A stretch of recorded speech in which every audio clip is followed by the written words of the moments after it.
Se quisermos fugir de uma experiência claudicante, cumpre-nos operar com diligência e sem demora a nossa própria salvação, e isto com temor e tremor. Muitos há que não dão prova categórica de sua fidelidade aos votos do batismo. Seu zelo está arrefecido pela formalidade, ambições mundanas, orgulho e amor próprio. De quando em quando, seus sentimentos são estimulados, porém não se deixam cair sobre a rocha, Cristo Jesus. Não se chegam a Deus com coração contrito e arrependido, confessando seus pecados. Os que em seu coração experimentam os efeitos da legítima conversão hão de em sua vida revelar os frutos do Espírito.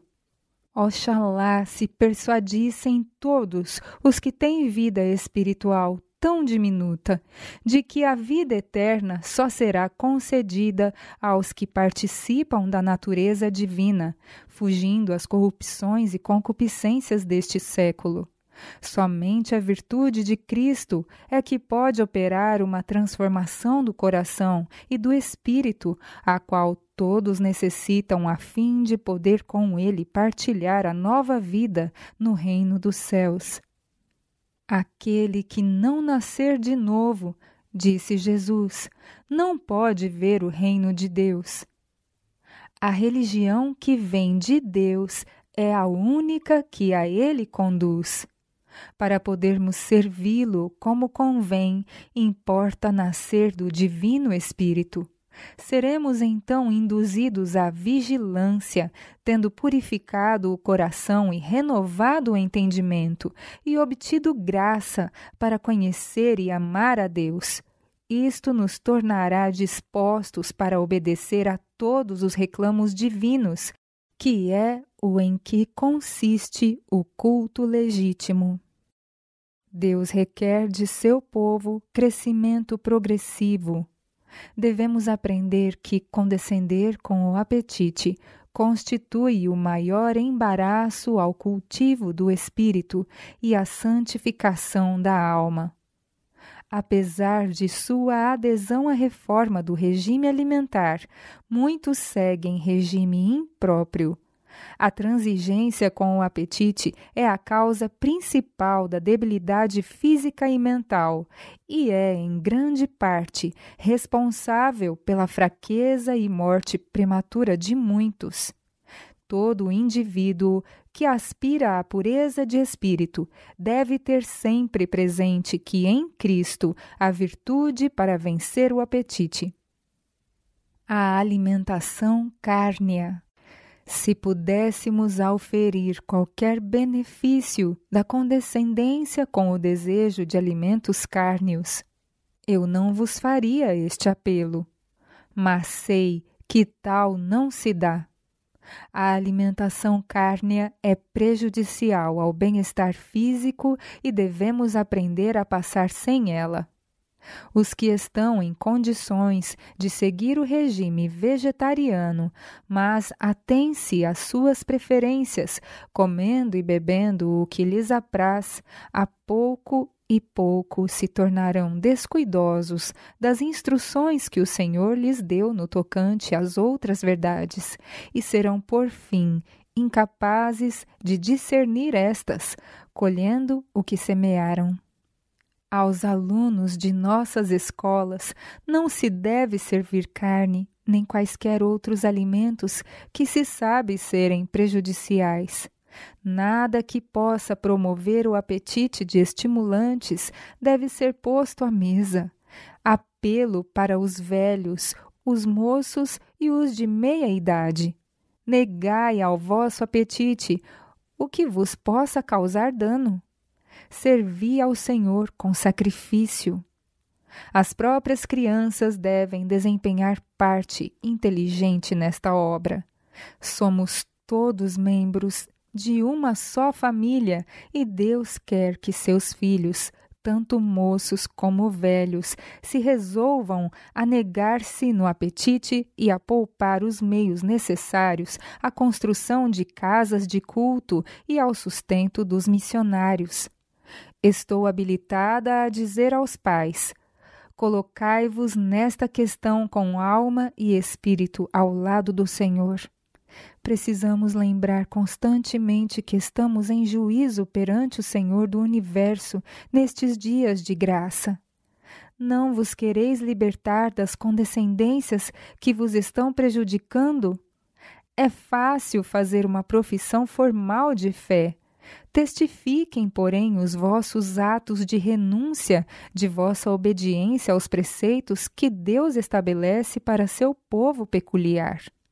Deponde, então, na tesouraria da Igreja uma parte das economias que realizardes por meio desses atos, e não escassearão os meios para realizar a obra de Deus. Muitos há que sentem não poderem permanecer por muito tempo sem o uso de alimentos cárneos. Mas, se essas pessoas se colocassem do lado do Senhor, absolutamente resolvidas a andar no caminho pelo qual Ele deseja guiá-las, receberiam força e sabedoria, como sucedeu a Daniel e seus companheiros. Veriam como o Senhor lhes pôde dar bom discernimento e se surpreenderiam ao ver quanto podem ser poupado para a obra de Deus pelos atos de renúncia.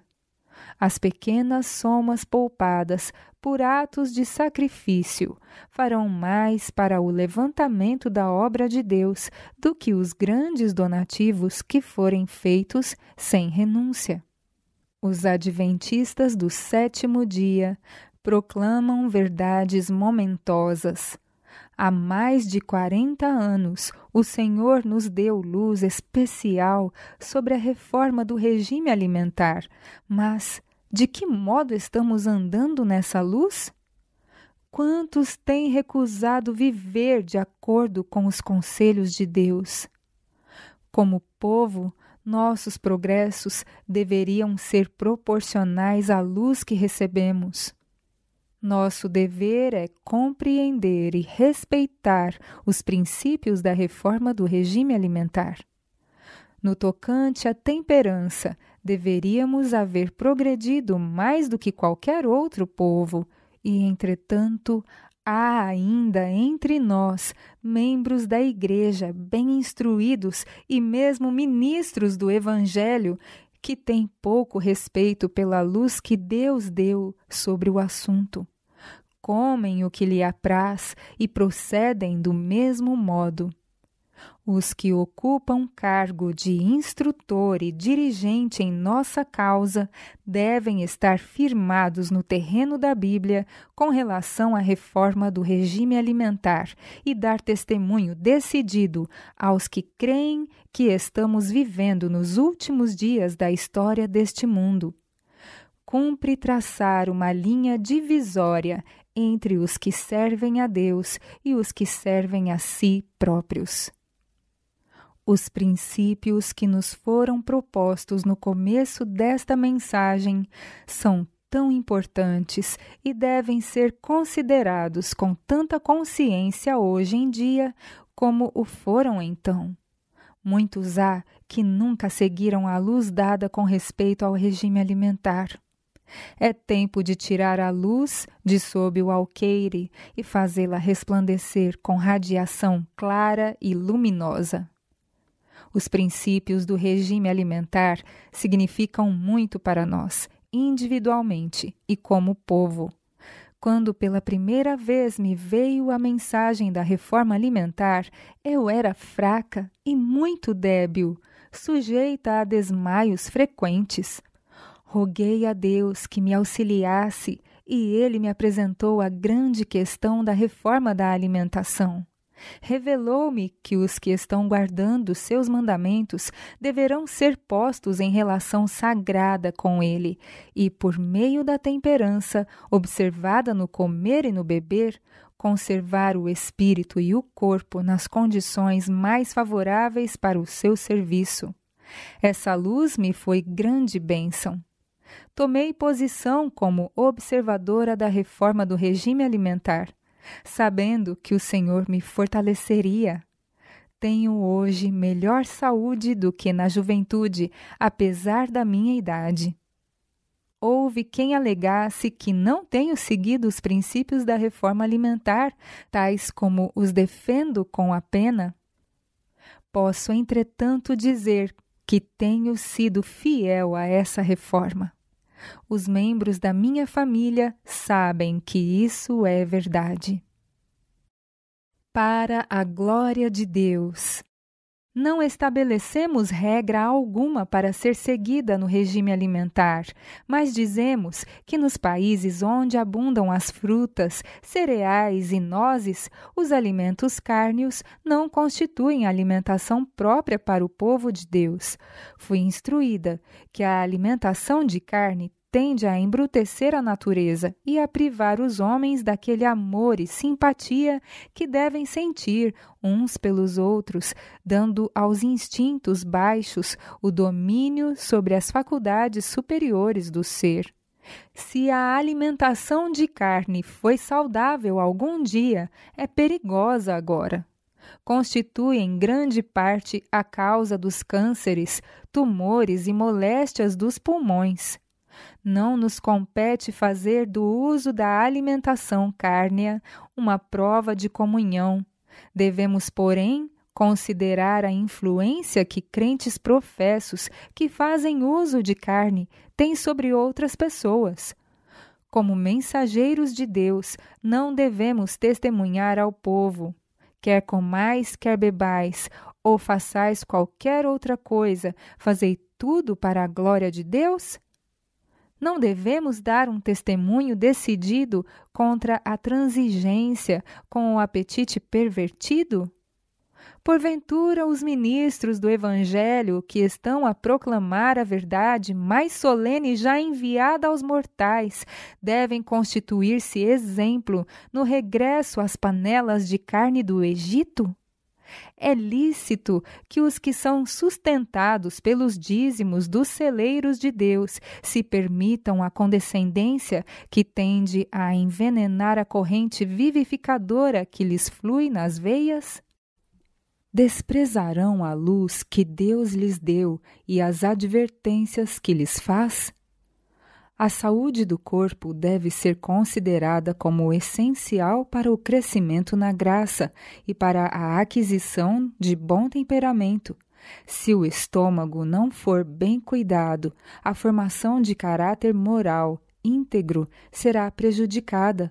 O cérebro e os nervos relacionam-se com o estômago. O comer e o beber impróprios resultam num pensar e agir impróprios também. Todos estão sendo agora experimentados e provados. Fomos batizados em Cristo e, se desempenharmos nossa parte em renunciar tudo que nos afeta desfavoravelmente, fazendo de nós o que não devemos ser-nos-á concedida força para o crescimento em Cristo, que é a nossa cabeça viva, e veremos a salvação de Deus. Somente quando dermos atenção inteligente aos princípios do viver saudável, seremos habilitados a ver os males que resultam do regime impróprio. Os que, depois de reconhecerem seus erros, tiverem coragem para reformar seus hábitos, hão de experimentar que o processo da reforma exige lutas e muita perseverança. Uma vez educados os gostos, porém, reconhecerão que o uso de alimentos que antes haviam considerado inofensivos estivera pouco a pouco, mas de modo seguro, lançando bases para a dispepsia e outras moléstias. Pais e mães, vigiai em oração, ponde-vos em guarda rigorosa contra a intemperança sob qualquer forma. Ensinai aos vossos filhos os princípios da verdadeira reforma pró-saúde. ensinai-lhes o que lhes convém evitar, a fim de preservar a saúde. Já a ira de Deus está começando a manifestar-se sobre os filhos da desobediência. Quantos crimes, pecados e práticas iníquas estão se manifestando por todos os lados. Como um povo, devemos ter o maior cuidado em guardar nossos filhos da companhia depravada. O ensino dos princípios de saúde. Para educar o povo nos princípios da reforma de saúde, é mister que se façam maiores esforços. Importa fundar escolas culinárias e instruir o povo, de casa em casa, quanto aos meios de preparar alimentos saudáveis. Todos, velhos e moços, devem aprender a cozinhar com maior simplicidade. Onde quer que a verdade seja apresentada, o povo deverá aprender a preparar alimentos de modo simples e apetitoso. Cumpre mostrar-lhe como é possível seguir regime alimentar completo sem lançar mão dos alimentos animais. Ensinai ao povo que é melhor saber conservar a saúde do que curar as enfermidades.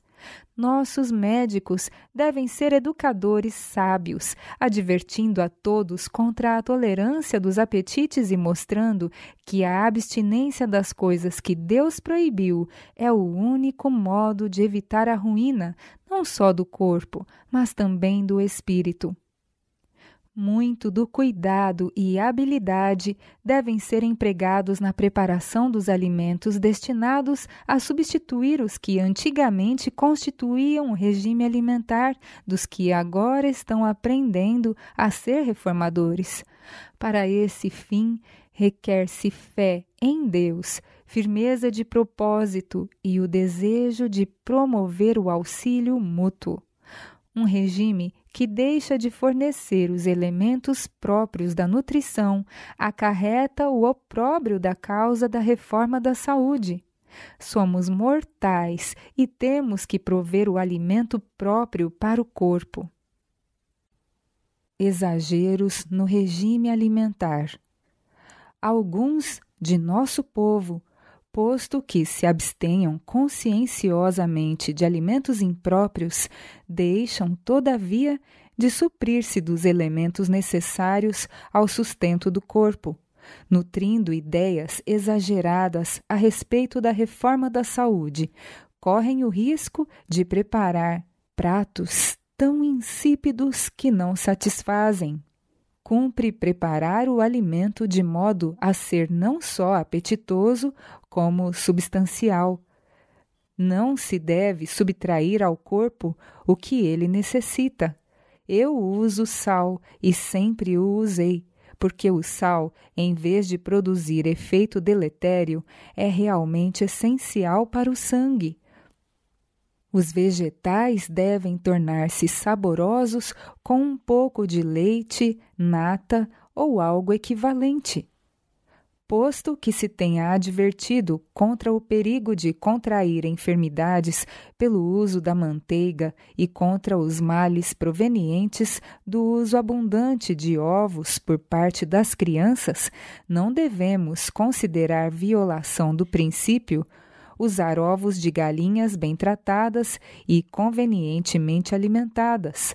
Os ovos contêm propriedades que são agentes medicinais neutralizantes de certos venenos.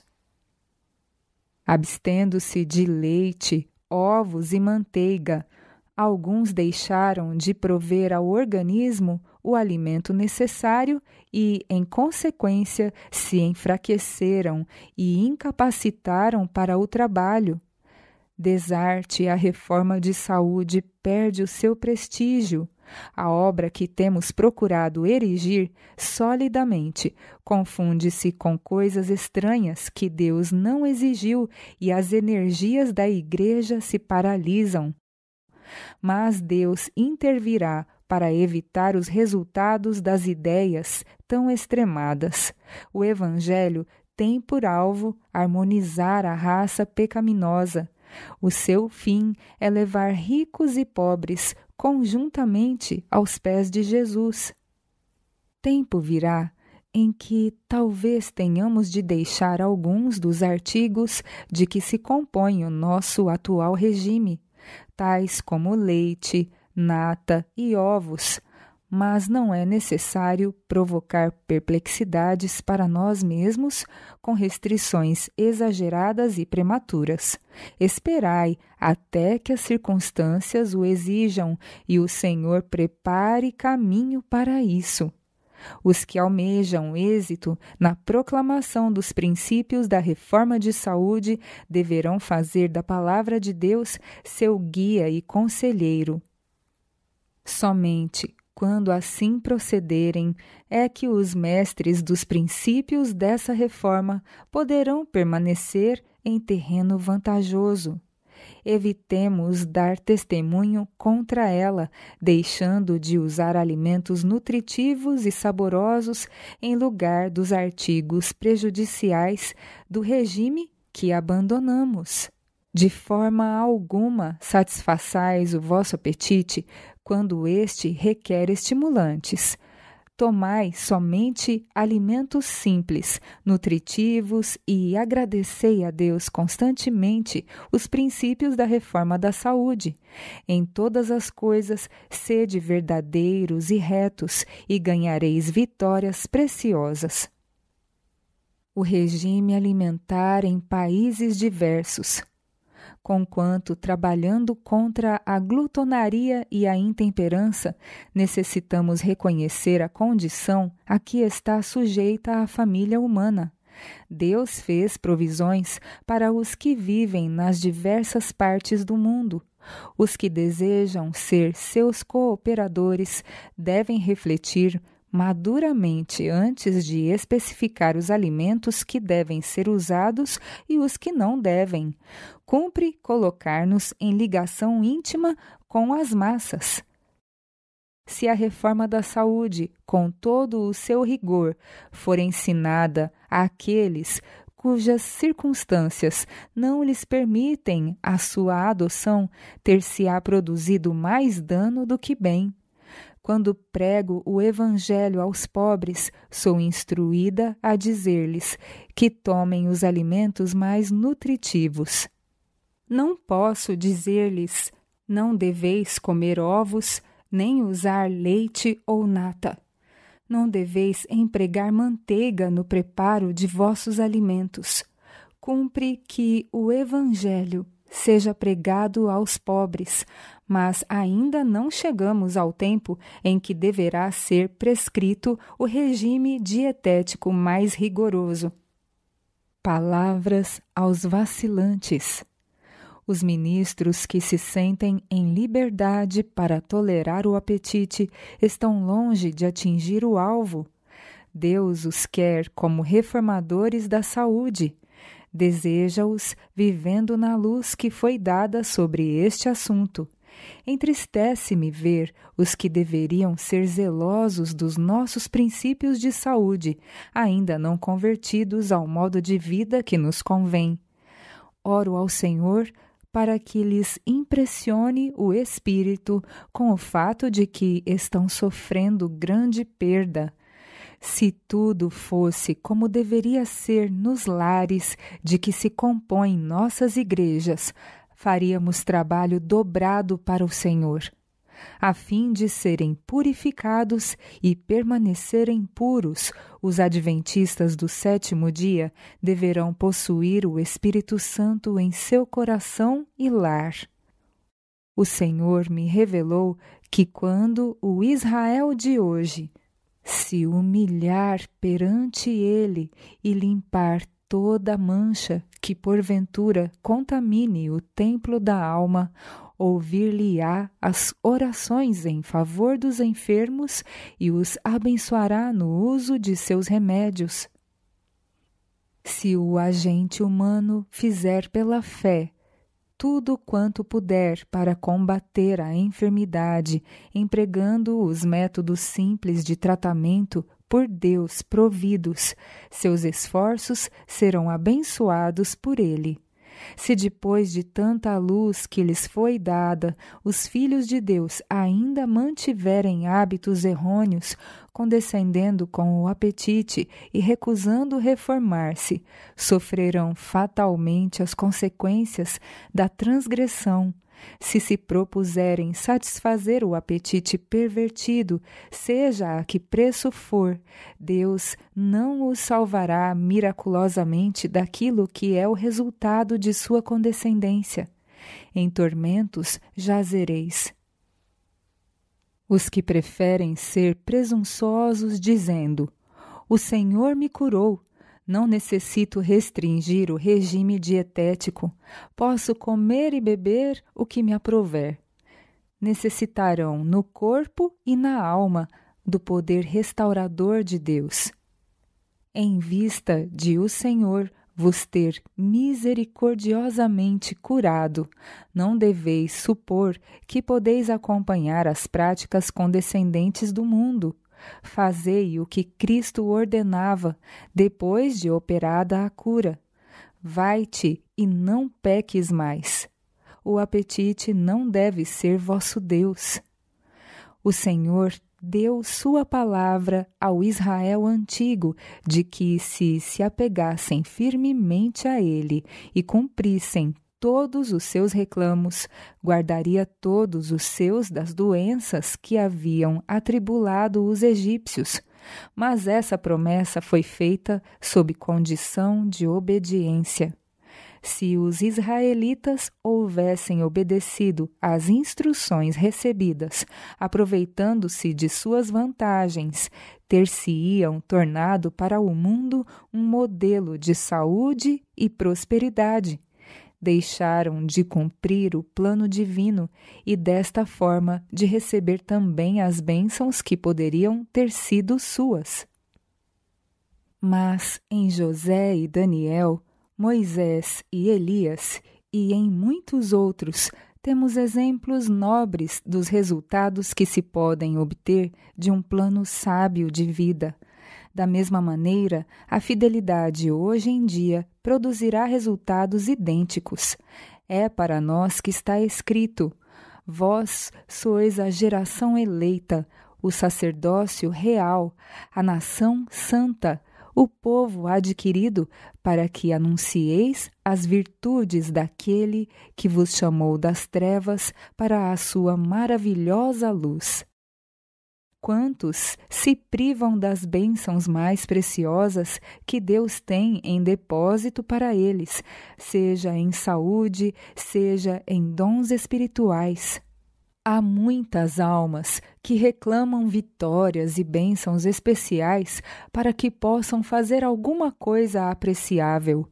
Para este fim, estão sempre sentindo que lhes é necessário empenhar-se numa exaustiva luta com orações e lágrimas.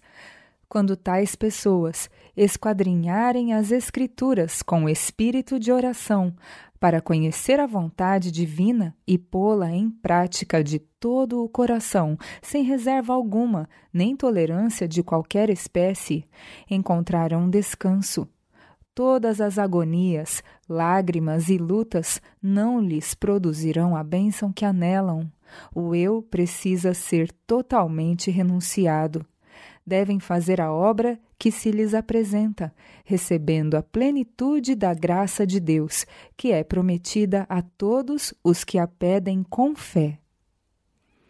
"Se alguém quer vir após mim", disse Jesus, "negue-se a si mesmo e tome cada dia a sua cruz e siga-me."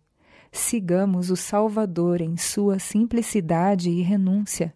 O homem do Calvário seja por nós enaltecido pela palavra e por vida santa.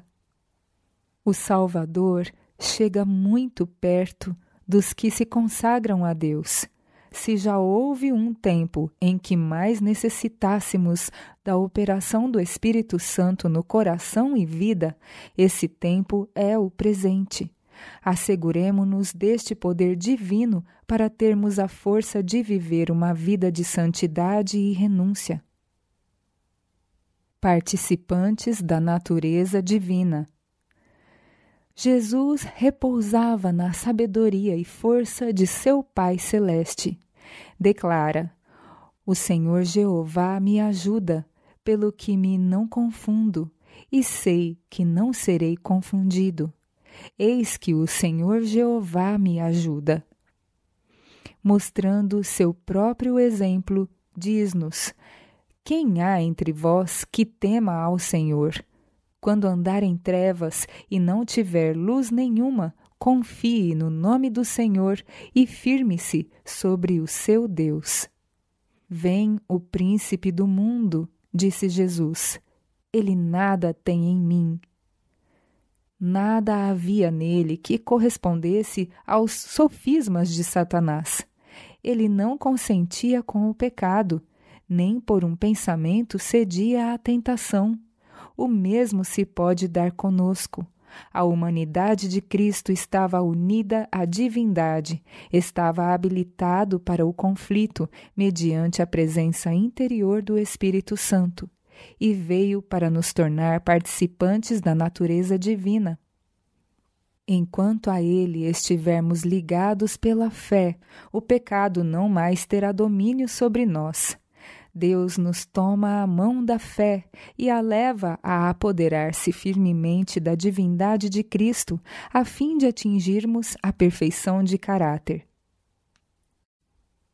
O resultado de desatender à luz.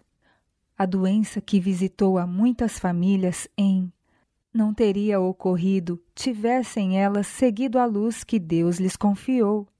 À semelhança do Israel antigo, desatenderam elas a luz e não mais puderam ver a necessidade de refrear o apetite do que o Israel antigo.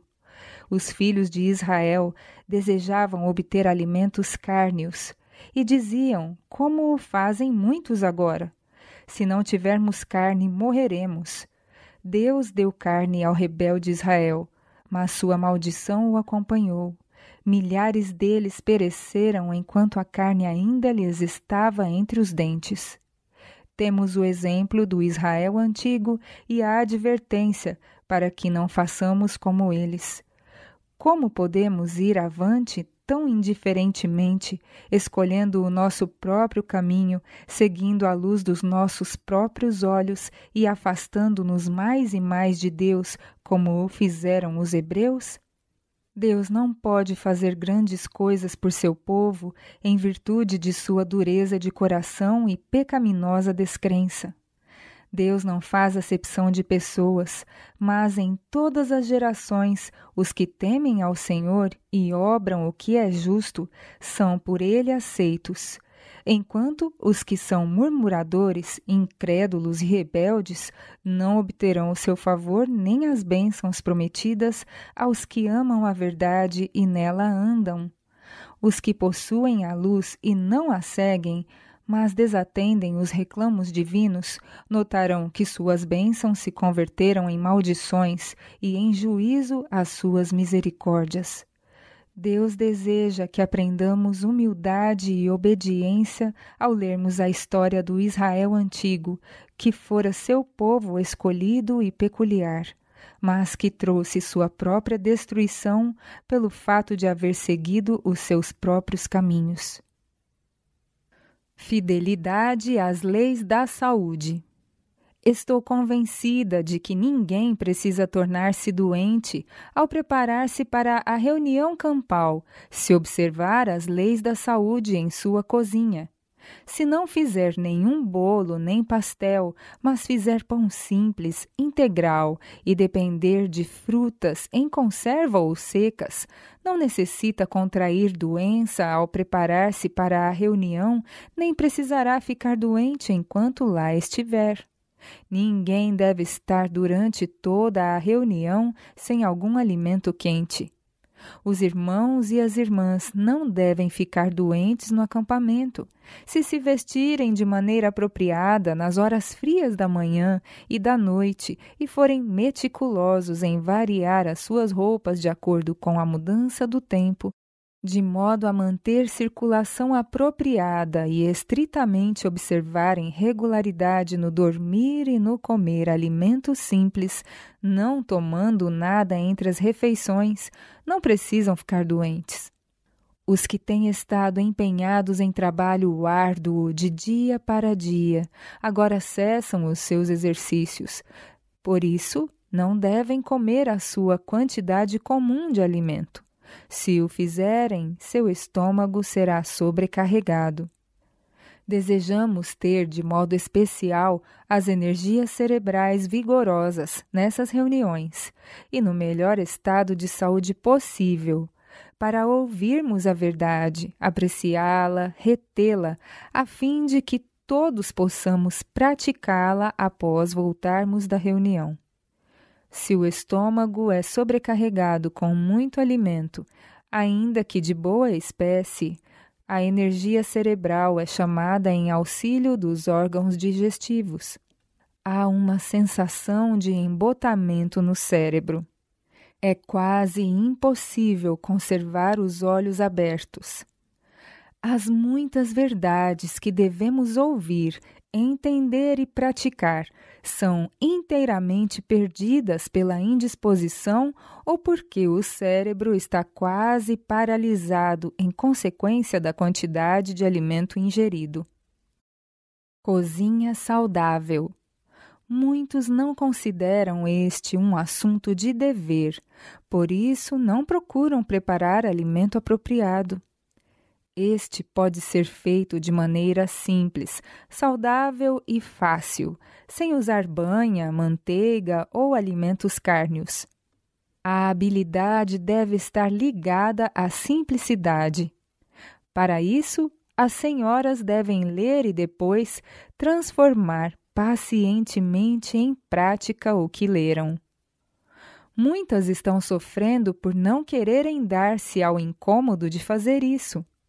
Digo a estas: é tempo de despertardes as vossas energias adormecidas e pôr-vos em dia com a leitura. Aprendei a cozinhar com simplicidade, e não obstante de maneira a conseguir o mais saboroso e saudável alimento. Pelo fato de ser errado cozinhar apenas para agradar o paladar ou satisfazer o apetite, ninguém deve nutrir a ideia de que esteja certo um regime alimentar improvisado. Muitos estão debilitados pela doença e carecem de alimentos nutritivos, em abundância e bem cozidos. Temos visto frequentemente pão integral pesado, azedo e apenas parcialmente assado. Isso é falta de interesse de aprender e de cuidado em desempenhar-se do importante dever de cozinhar.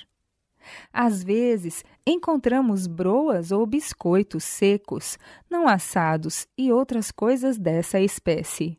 E depois as cozinheiras vos dirão que se acham em condições de cozinhar bem no estilo antigo, mas, para dizerem a verdade, seus familiares não gostam de pão de farinha integral, que eles morreriam de fome vivendo dessa maneira. Tenho dito a mim mesma que não me admira isto. É vossa maneira de preparar o alimento o que o torna tão sem sabor.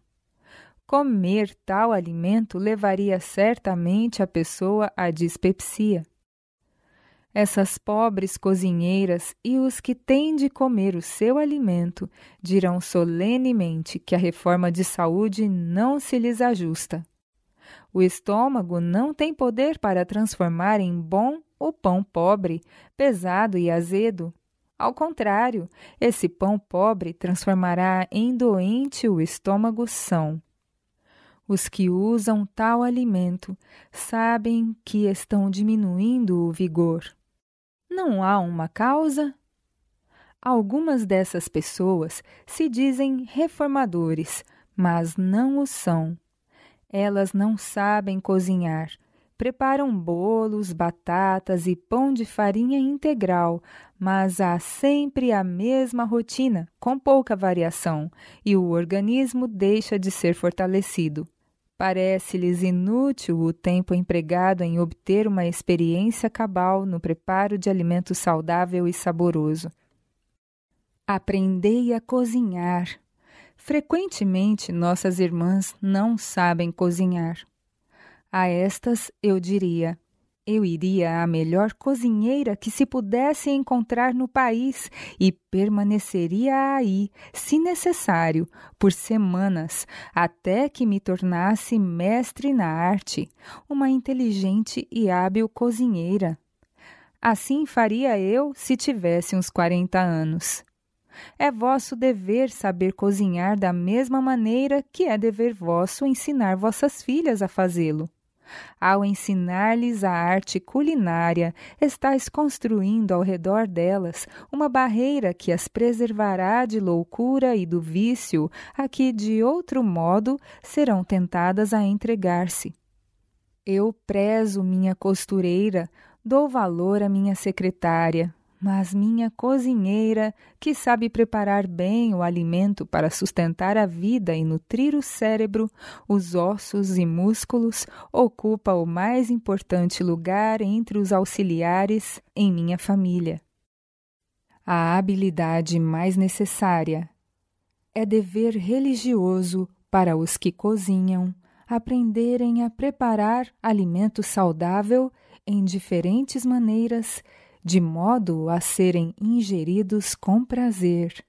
As mães devem ensinar seus filhos a cozinhar. Que ramo da educação de uma jovem pode ser tão importante como esse? A comida tem que ver com a vida. O alimento escasso, empobrecido, mal preparado, está continuamente empobrecendo o sangue mediante o enfraquecimento dos órgãos que o fazem. É altamente essencial que a arte culinária seja considerada uma das mais importantes matérias na educação. Poucas são as boas cozinheiras. As jovens acham que é descer a uma baixa ocupação tornar-se cozinheira. Não é assim.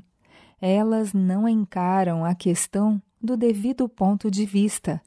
O conhecimento acerca do preparo do alimento saudável, do pão em especial, não é ciência inferior. As moças devem ser cabalmente instruídas na cozinha.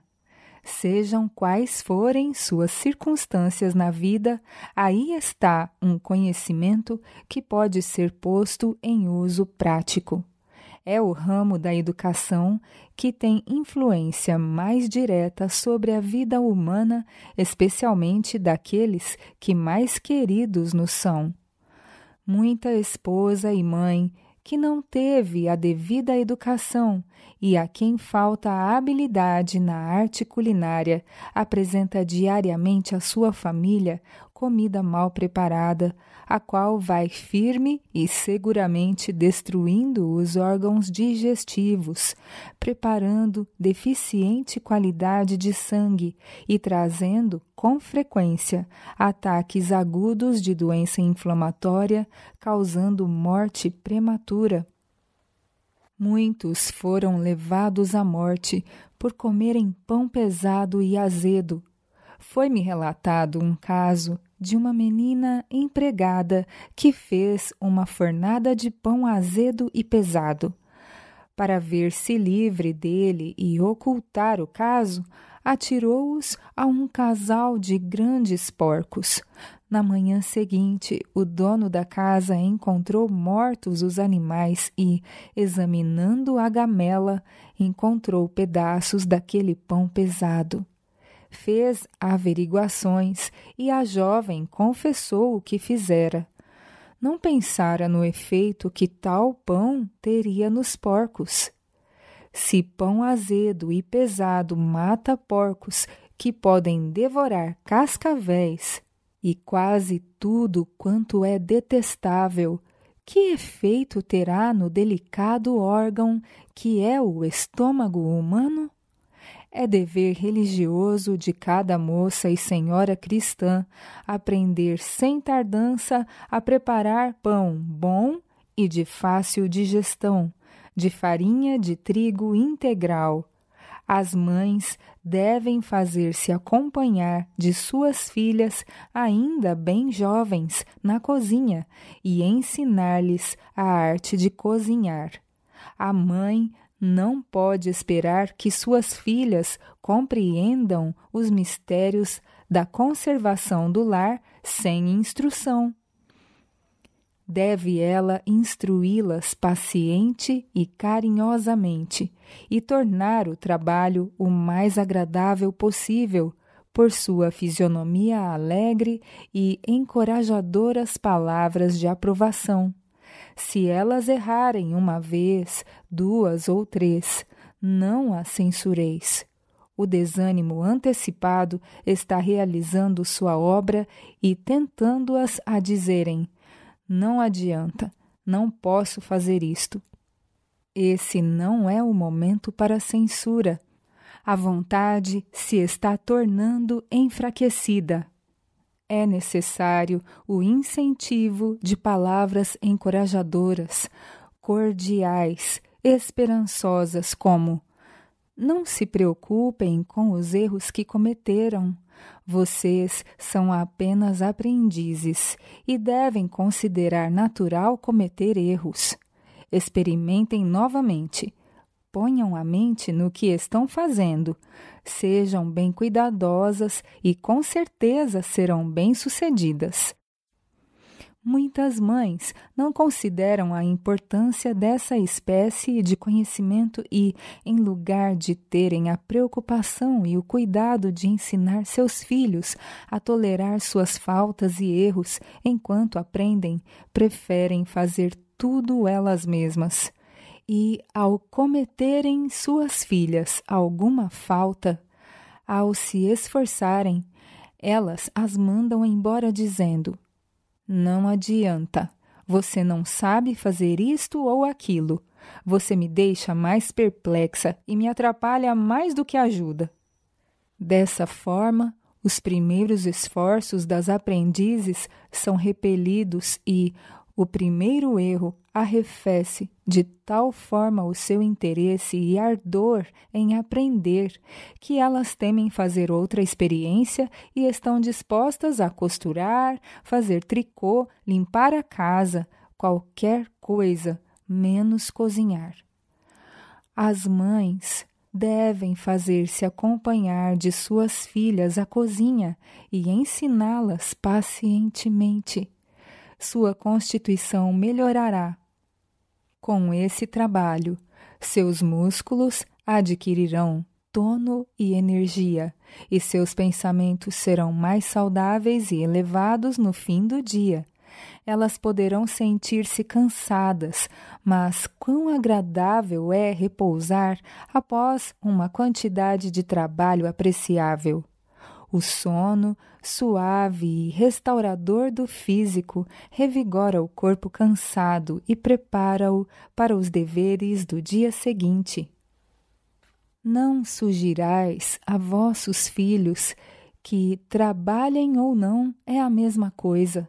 Ensinai-lhes que sua ajuda é necessária, que o seu tempo é valioso e que dependeis de seu trabalho.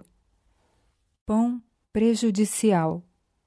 Quando fora de casa, por vezes, tenho visto que o pão que estava na mesa e o geral da comida me fariam mal, mas era obrigada a comer um pouco para sustentar a vida.